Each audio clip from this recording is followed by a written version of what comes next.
Praise the lord.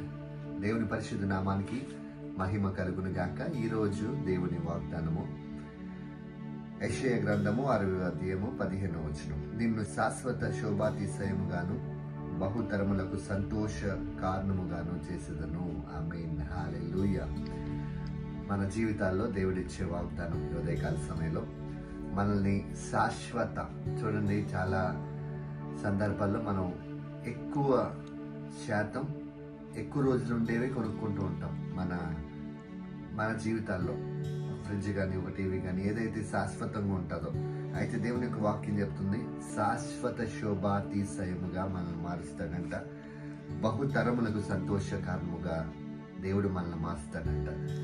Abraham మనం చూసుకున్నట్లయితే ఎప్పటికీ కూడా ఇశ్రాయేల్ ప్రజలకి అబ్రహాం బట్టి సంతోషిస్తూ ఉంటారు. ఎందుకంటే అబ్రహామును బట్టే వారు ఆశీర్వదించబడ్డారు. దేవుని యొక్క వాక్యం చెప్తుంది అబ్రహాము దేవుని నమ్మెను, అది అతనికి నీతిగా ఎంచబడెను అని దేవుని యొక్క వాక్యం చెప్తుంది.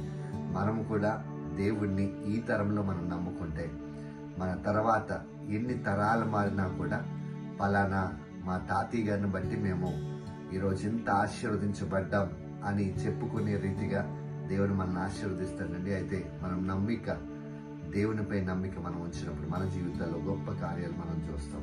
అటు కృప దేవుడి ఉదయకాల సమయంలో మీ అందరికీ అనుగ్రహించి నడిపించునుగాక.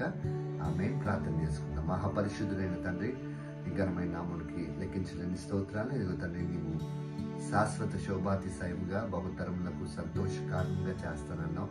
ఇదిగో తండ్రి, అటు కృపను ఇదిగో తండ్రి ఈ ఉదయకాల సమయంలో మా ప్రియ బిడ్డలందరికీ కూడా అనుగ్రహించి నడిపించండి. వారి జీవితాల్లో ఈ వాక్యాన్ని, ఈ వాగ్దానాన్ని నెరవేర్చమని నజరేయుడును యేసయ్య పరిశుద్ధ నామములో అడిగి వేడుకొంచున్నాం తండ్రి. ఆమేన్.